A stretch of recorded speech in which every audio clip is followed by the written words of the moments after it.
Welcome to Kenton Teaches. Enjoy the video.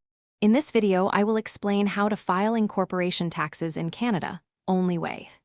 Collect incorporation documents, choose a fiscal year end, and set up a corporate ledger immediately.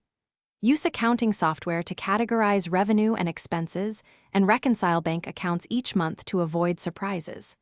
Track deductible expenses, keep receipts organized, and record payroll if you have employees. Prepare to file the T2 corporate tax return and schedule installment payments if required.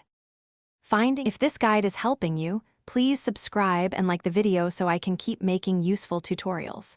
Quick recommendation: the Kindle Paperwhite is great for reading guides and keeping notes while you follow steps on your phone. I've linked it and other deals in the description, so check there if you want to learn more or grab one. Thanks for the support. Now let's get back to the video. If a code fails, first update the app and retry claiming the gift box after logging out and back in. Check your promotions history and email for any previously issued codes and expiration details. Take a screenshot of errors and note the exact steps you took before contacting Binance support so they can assist faster. Keep a calm tone in messages and include transaction ID or timestamps when possible to speed resolution of claim issues. Thanks for watching. Please subscribe if this video was helpful.